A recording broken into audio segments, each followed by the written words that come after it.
Bapak, Ibu, dan saudara-saudariku yang terkasih dalam Tuhan kita Yesus Kristus, salam sejahtera untuk kita semua.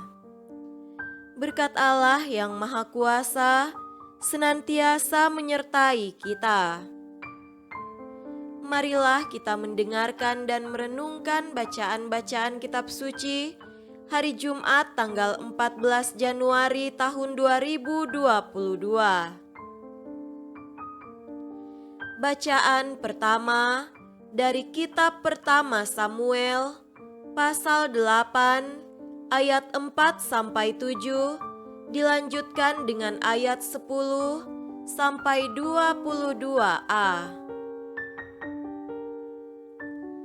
Sebab itu berkumpullah semua tua-tua Israel, mereka datang kepada Samuel di Rama dan berkata kepadanya, "Engkau sudah tua dan anak-anakmu tidak hidup seperti engkau, maka angkatlah sekarang seorang raja atas kami untuk memerintah kami seperti pada segala bangsa-bangsa lain."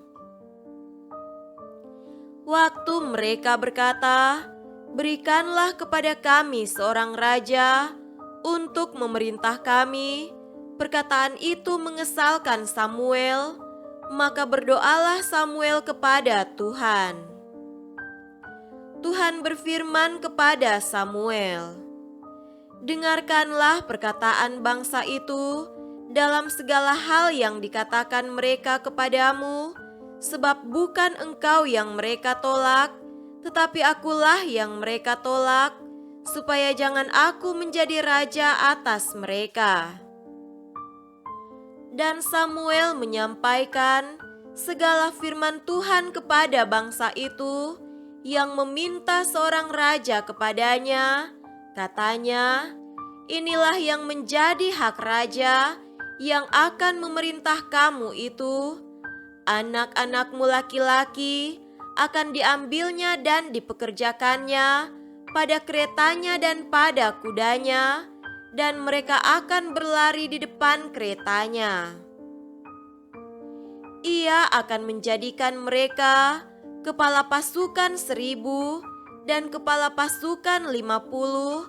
Mereka akan membajak ladangnya dan mengerjakan penuaian baginya. Senjata-senjatanya dan perkakas keretanya akan dibuat mereka. Anak-anakmu perempuan akan diambilnya sebagai juru campur rempah-rempah, juru masak dan juru makanan. Selanjutnya dari ladangmu, kebun anggurmu dan kebun zaitunmu akan diambilnya yang paling baik dan akan diberikannya kepada pegawai-pegawainya. Dari gandummu dan hasil kebun anggurmu akan diambilnya 1/10 dan akan diberikannya kepada pegawai-pegawai istananya dan kepada pegawai-pegawainya yang lain. Budak-budakmu laki-laki dan budak-budakmu perempuan, ternakmu yang terbaik dan keledai-keledaimu akan diambilnya dan dipakainya untuk pekerjaannya. Dari kambing dombamu akan diambilnya 1/10 dan kamu sendiri akan menjadi budaknya. Pada waktu itu, kamu akan berteriak karena rajamu yang kamu pilih itu, tetapi Tuhan tidak akan menjawab kamu pada waktu itu. Tetapi bangsa itu menolak mendengarkan perkataan Samuel dan mereka berkata, "Tidak, harus ada raja atas kami.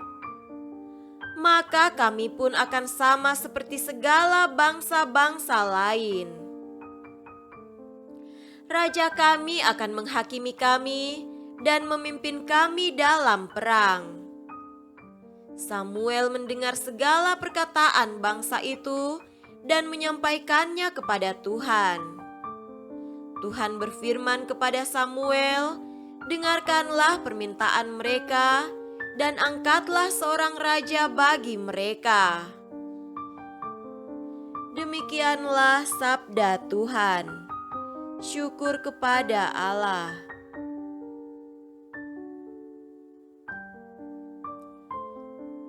Semoga Tuhan beserta kita sekarang dan selama-lamanya. Inilah Injil suci menurut Markus. Dimuliakanlah Tuhan. Injil Markus pasal 2 ayat 1 sampai 12. Kemudian sesudah lewat beberapa hari, waktu Yesus datang lagi ke Kapernaum, tersiarlah kabar bahwa ia ada di rumah. Maka datanglah orang-orang berkerumun sehingga tidak ada lagi tempat, bahkan di muka pintu pun tidak. Sementara ia memberitakan firman kepada mereka, ada orang-orang datang membawa kepadanya seorang lumpuh, digotong oleh 4 orang. Tetapi mereka tidak dapat membawanya kepadanya karena orang banyak itu. Lalu mereka membuka atap yang di atasnya. Sesudah terbuka, mereka menurunkan tilam tempat orang lumpuh itu terbaring. Ketika Yesus melihat iman mereka, berkatalah ia kepada orang lumpuh itu, "Hai anakku, dosamu sudah diampuni." Tetapi di situ ada juga duduk beberapa ahli Taurat. Mereka berpikir dalam hatinya, "Mengapa orang ini berkata begitu? Ia menghujat Allah. Siapa yang dapat mengampuni dosa selain daripada Allah sendiri?" Tetapi Yesus segera mengetahui dalam hatinya bahwa mereka berpikir demikian, lalu ia berkata kepada mereka, "Mengapa kamu berpikir begitu dalam hatimu? Manakah lebih mudah mengatakan kepada orang lumpuh ini, 'Dosamu sudah diampuni,' atau mengatakan, 'Bangunlah, angkatlah tilammu dan berjalan'? Tetapi supaya kamu tahu bahwa di dunia ini Anak Manusia berkuasa mengampuni dosa, berkatalah ia kepada orang lumpuh itu, 'Kepadamu kukatakan, bangunlah, angkatlah tempat tidurmu, dan pulanglah ke rumahmu.' Dan orang itu pun bangun, segera mengangkat tempat tidurnya, dan pergi keluar di hadapan orang-orang itu, sehingga mereka semua takjub, lalu memuliakan Allah, katanya, 'Yang begini belum pernah kita lihat.'" Demikianlah sabda Tuhan. Syukur kepada Allah.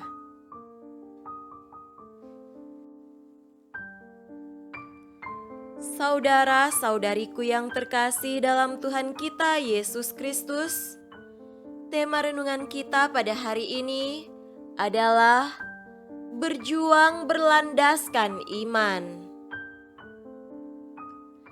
Tingkatkan karya serta karsa membangun dunia, walaupun rintangan menghadang di jalan. Majulah terus, kita akan menang, jangan bimbang. Demikianlah penggalan lagu rohani yang mengajak kita untuk berjuang, menghadapi rintangan apapun, tidak bimbang dan ragu demi mencapai kemenangan. Penyembuhan seorang lumpuh tidak lepas dari perjuangan, upaya keras dan bela rasa dari 4 orang sahabat yang baik. Dalam upaya membantunya sembuh, mereka tidak kehilangan akal dengan menerobos kerumunan orang banyak di tempat yang sesak. mereka pantang menyerah dan tidak putus asa untuk mencari jalan keluar. Mereka membuka atap yang di atasnya. Sesudah terbuka, mereka menurunkan tilam tempat orang lumpuh itu terbaring. Perjuangan mereka yang berlandaskan iman tidak sia-sia. Kegigihan, ketekunan, dan iman mereka berbuah. Yesus tergerak hatinya untuk bertindak, dan mujizat dinyatakan. Tindakan pertama Yesus adalah mengampuni dosanya. Dosamu sudah diampuni. Mengapa? Yesus mengetahui pemahaman masyarakat Yahudi masa itu bahwa penyakit yang diderita merupakan akibat dosa. Dengan terlebih dahulu mengampuni dosanya, Yesus ingin menunjukkan kuasa ilahi yang diterima dari Bapanya. Tindakannya menimbulkan reaksi konfrontatif dari ahli-ahli Taurat yang kurang iman dan menuduh dia menghujat Allah. Lalu Yesus menyembuhkannya dari kelumpuhannya. Dengan demikian, Yesus memulihkan dia secara penuh dan utuh. Saudara-saudariku terkasih, biarlah iman mendorong kita untuk menaruh kepercayaan dan harapan penuh kepada Yesus yang penuh kuasa serta memohon kemurahan-Nya. Iman harus juga disertai dengan ketekunan, perjuangan, pengorbanan, serta tindakan nyata seperti mencari jalan atau memberi solusi untuk mengatasi permasalahan orang-orang lain. Dalam iman, tidak ada tempat untuk bimbang, ragu, putus asa, atau menyerah. Kalau kita bertekun, Tuhan ada di pihak kita. Semoga demikian. Amin.